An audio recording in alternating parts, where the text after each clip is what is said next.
Hi, everyone. Welcome to another one of our quick take series. I'm Hannah Mears alongside Raj Jha, and today we want to talk all about money, raising money for startup businesses. When should you do it? Should you do it? Do you have enough money to do it? All of those types of questions. I know a lot of young entrepreneurs, and everybody today, we always say it's trendy to be your own boss. Everybody wants to be their own boss, start their own business, see where they can take it. One of my really close friends from college just recently started her own business called Strata Brand. It is absolutely awesome. She just launched it this morning. I was so proud of her. And it looks like a lot went into this, Raj, and I'm sure financially as well. The reason I wanted to bring that up is she's also someone who recently graduated college. She is young, she's my age. So this topic isn't just for people who are a little bit more well-established financially, or even just for people who have done this a few times, tried and failed, have finances built up. This is a topic for also young entrepreneurs right out of college who maybe just want to take this head on as well. So to begin, should someone raise money for a startup business, and maybe how much should you be thinking about in terms of how much money is that going to cost me? I know it probably depends on a lot of things, so I'll let you go ahead. It depends on it depends on a whole lot of things. It depends on if is this a services business, is this a software business, or your e-commerce business? There's a whole bunch of different things. But should you raise money? Should you not? I think it has to go back to, well, let's take a step back and say, where do you want to go with it? Right? Because if your vision of your business is, you know what, I want to be my own boss. I want to run a services company. I want to have some clients, but I really don't want to have a bunch of employees. It literally makes no sense to be raising a bunch of money, giving away a piece of your company, or taking on a huge amount of debt in order to do this, because really what you're looking for is kind of that solopreneur kind of business. So if that's your vision, then I think the answer is probably no. But if you're thinking about empire building, then you have a very different equation here. The answer is probably, yeah, you'll probably need some capital in order to get you from here to where you want to go. But then it's more a question of when, right? So if you try to raise money too early, you're going to have to give away pieces of your company to these investors. And then the earlier, or rather the later that you can postpone that, the more of the company that you'll end up keeping. And that's one of those puzzles, which is a tough thing to decide if you haven't done this before. I mean, does that make sense at a high level? Absolutely. My question too is, that X amount of money that you need to be raising, or maybe the X amount of money you need to be thinking about. What are some of the factors that go into a startup business that will require finances, so that not only are you just thinking maybe how much it's just going to take me to start the overall company, but what are the other branches of my company that are going to require finances right off the bat or down the road, so that you can put together a really good financial plan from the beginning? Yeah, I think you need to break up the life cycle of your company into stages, right? There's the fully developed company, which has got some infrastructure around it. You might have like some middle management people in it, and that's a very different beast from when you're starting out. You need to think in terms of milestones. Okay, I need to get from here to here, and my product needs to do this, or I need a certain amount of inventory in order to do that. And so in order to get from point A to point B, and this is not the fully developed thing, you're going to need some resources. So don't think about it in terms of money, think about it in terms of resources. And you say, okay, let's say I'm running I'll take two different kinds of examples. I'm running an e-commerce company. And so what do I need to do? I need to know that I've got the inventory to sell, and I need to know that I can sell it. And then obviously there's customer support and all those things, but as the startup person, you're going to be running around with your hair on fire constantly. So maybe you'll do that yourself. So you need a thing to sell. You need to know how to sell it. Okay. So what's my budget for that? What do I need to do? Do I need to have it stock on hand? Okay. And can you finance it yourself? Or do you actually need to do that, get external financial resources at that point? So that's for an e-commerce company. Let's say you're building an app, totally different situation. Right? Because you don't need inventory, but you need someone to build the app. Now, are you technical and can you do it yourself? Great. You're probably then, I'm going to totally generalize here, probably not that good at sales and marketing if you're awesome at development. Or maybe you're more the marketer, you're the Steve Jobs, and you need a Wozniak in order to actually develop the thing. So the question is, who are you going to need, again, to get from here to there? And how much can you do just using sweat equity and labor yourself before you have to take that first check? Because once you take that first check, everything changes, because now there's somebody else in the mix who really doesn't care about a lot of the, I mean, they care about the outcome, but they don't care that you're working, 150 hours a week, right? It's like you're now beholden to that person. So it really changes the dynamic of what the company is. So you need to think long and hard about, is taking that check really going to be worth it for you in terms of what it's going to force you to do and on the timetable it's going to force you to do it. Is there ever like an unrealistic number to think that you could start a business with? I know there's a lot of, guys and girls who get together at the bar and say, oh, I'm going to take this business, I'm going to do this, I'm going to start it, and I only have this much money, but it doesn't matter because I know how to use technology and social media and it'll be fine. Is there an unrealistic amount financially that just, it really won't ever span out to work? And maybe 1 in a million cases, but for the most part, you can't really assume. Many companies that an individual wants to start can be started for little to no money. As long as if you're bootstrapping it and you've got a few $1,000s, now you're going to be cutting a lot of corners and you're working like a dog. I've started most of my businesses. I've started with zero outside capital. I've put in some of my own money. Some I have been almost profitable from month one. So it is absolutely possible. But if your vision of what this thing is, not starting it, but scaling it, is that it's going to be, you're trying to make the next Tesla. Well, guess you can't do that from your basement, right? From your apartment. That's going to need some additional capital. So for most businesses that I see out there, and that's a lot of apps and technology businesses, a lot of e-com businesses, it doesn't take that much. But the less money you have, the less money you take, the more creative you're going to have to be about fulfilling all the functions that the business needs to. You still need to market the thing. You still need to make sure your customers are delighted. You still have to do product development. You still have to, get the inventory if it's an inventory-based business. All of those things need to be taken care of, and then you still need to do the bookkeeping and all of those other crazy things, the legal and all of those other things. So one way or another, all the boxes have to be checked, and you probably can't do all of them because you probably have to pay the lawyer and the accountant. But somehow you have to check all the boxes, and you can either do it yourself or you can have someone else do it, and they probably want to be paid either in a piece of your company or in cash. Is there a magic number? And I know we've talked about this in some of our case studies, I want to say, is people, kind of hiring all these people, wanting to take people along with them, but not really having the money to pay them properly.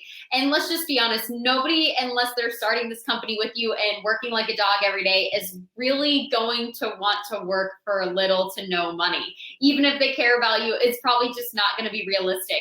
Is there a magic number you can get to as a company to start maybe hiring people to do certain jobs for you or work for you in general? Yeah. Well, I mean, it depends. You will find people who have their personal situation is that they're willing to work for a piece of the company, and then it doesn't cost you any cash, and you say, okay, you'll get 5% of the company in exchange for doing this, and as long as you're there for a certain amount of time. So there is a way to reduce that. But in general, I tend to think about it in terms of, until you can pay yourself a salary that allows you to meet your living expenses, you shouldn't really be thinking about hiring other people unless you're going to raise money. So think about it that way. Okay, let's pretend that I'm going to eat ramen noodles and I'm going to live in a cardboard box, and I can get by on $40,000 a year. Okay, I'm going to pay taxes on that. So $40,000 a year is what I need to make in order to just exist. And I'm going to have a very basic existence. Now, until you're making that amount, why do you think about tearing off money and giving it to someone else? Shouldn't you be doing that work? And if that doesn't work, because the nature of the kind of business that you've created requires more money, because let's say you need to buy inventory, you need $100,000 worth of inventory. Well, you have to write the check yourself or get someone else to write the check. But don't be hiring people at that point. So I would say be very disciplined. There's a book, and it's called Profit First. The idea of that book, I'll just summarize it here, is that so many business owners get on this treadmill, and I was guilty of this on my first business as well, of paying everyone else and then paying themselves with what's ever left over. And that's really dangerous, because you can start growing the company, and then a couple of years later, you're like, oh, wait a minute, I've been working for $0 for 2 years growing this company. Everyone else is getting paid and I'm not. Instead, you need to reverse that and say, okay, I need to pay myself first, and maybe I'm willing to eat ramen noodles for the first year, but after that, I need to be making 50,000, then 70,000, and then I need to be paid like a CEO over time.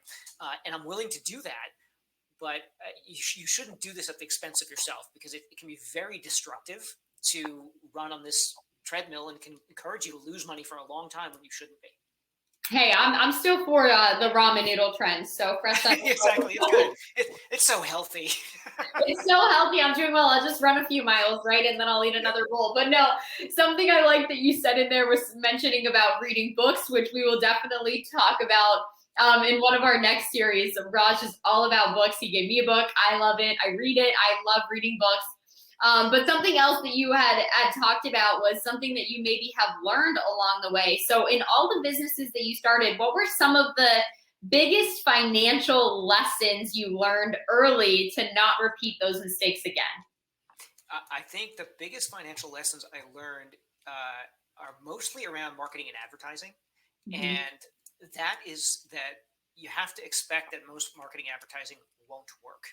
And as the entrepreneur, we are so convinced that this is going to be huge. We're so convinced that it's like, oh yeah, this, in a few years, it'll be $10 million and it'll be a big company and all these things. And if that were true and it were that easy, well, everyone would have these great companies, and we'd all, I don't know who would actually be working for anyone, because everyone would have their own company. And you think about this, well, okay, I need customers, so I'm going to advertise. And you just understand that most advertising fails. And you and I, Hannah, have done so many case studies and all kinds of stuff around marketing and advertising. And we did that to teach people about how there's a lot of nuance to this. But when you're an entrepreneur and you have an idea that the product that everyone needs is, I don't know, this kind of mug, right? This kind of burlap covered coffee mug, and it's going to be huge. And I'm going to market it, and then you throw a whole bunch of money at that and it doesn't work, and then you're like, okay, well, I'll try it again, and you do the same thing again and the same thing again, and you're just losing huge amounts of money on that. You have to budget in failure, right? And I think that's one of those things. You have to budget in failure, and you have to budget in that there's going to be breakage and complexity, right? Many of the people you hire won't work out. Many of the systems and processes you've put in place are going to start to decay and require maintenance. And you don't think about that because the entrepreneur is always thinking like 10 steps ahead of the vision of what it could be. And it's really hard to bring yourself back to reality and say, okay, well, I'm still on a shoestring. I'm still eating ramen noodles. I can't be thinking about hiring all these people and spending all this money on marketing because it probably won't work. So I need to leave a little dry powder for later. I'm starting to think I should change my ways now that I'm relying on ramen noodles in my diet. I introduced my kids to ramen noodles and they love it. Tell me something? No, I'm not saying this anytime soon. But no, I think the biggest thing that you are talking about there is just budget for the unknown. Always know that something's going to be happening or coming up that you're not going to be prepared for, and you always have to have money budgeted for that, because that's a huge important lesson I think anyone can take in life in general. You're always preparing for what could happen, even though it's not what you planned for from the beginning in your financial analysis. But one last question I do have for you is that once your company reaches a point of success where it's making consistent money, are there things that you have to start doing financially to spend, I guess, to say maybe you need someone else to help you manage this money? There are other things maybe contractually that once you reach a certain amount of money, or you go into this tax bracket, or ways that now you have to start rearranging things because you're making a lot of money. Once you get to that stage, what are some things financially you should be thinking of? At that point, I'm not going to go into financial advice in terms of what people should do with their money, but in terms of structuring the company, in terms of arranging asset protection. In other words, if someone sues the company, let's say there's just a mistake that happens and someone sues them, are you going to be exposed in some way? So making sure that you've got good legal advisors and tax advisors, I think is super important. Now, you don't worry about it so much when there's not a lot at stake, right? You might have a company, it's not making a huge amount of money. Maybe it's making a lot of money, but there's very little profit. And at some point you might say, okay, now I've gotten to $5 million. There's very little profit because it's a low margin business, e-commerce. Now I'll start thinking about it. But if you have a high profit margin business and, maybe you're only at $1 million in total profit, but you're taking home a large piece of that, then you need to start thinking about it, protecting that money. So, I think it's just a matter of once you're out of the zone of comfortably paying yourself kind of more than what a market rate salary would be, now you can start thinking about, or you have a lot of employees, or you're in an industry, anything healthcare related, or where you might have product liability, where your thing might be able to hurt someone, then you need to start thinking and planning a lot more for it. But for a lot of businesses, they don't really have to worry. It's pretty simple. Like if you're making an app, if you're running a SaaS platform, it's like, it's probably not going to kill anybody. It's probably going to lose money for a long time until it makes a huge amount of money. So those kind of businesses, you can defer that. But for a lot of like real world businesses, they do have to start thinking about that, because you're running a cleaning company, and what if your truck runs over somebody, right? So there's insurance, but you get sued. So think about that. Like once you're making more than a healthy salary that you would make somewhere else, then you might want to start playing a little bit of defense. Yeah, I think that the biggest thing overall with just raising money for businesses and just where you should invest things is just being as smart and realistic with your money as possible. I know that's cliche, but even out of college, I see, my friend doing it, and she obviously worked herself like a dog, which I know just because of the amount of work I see her put into everything that she does. But I'm sure just being smart about everything and as realistic as possible with what you could accomplish now and what you could accomplish in the future is probably the best thing to do, especially when you're saying a lot of the time people just expect all these big things to happen and they're not thinking in the now of what's actually happening to your finances. So Raj, any final thoughts on this topic that you feel are really important for somebody to know? I do, because I'm not sure we 100% answered the premise of this question, right? Like, should I raise money? And the answer, of course, is maybe, and we kind of did that at the beginning.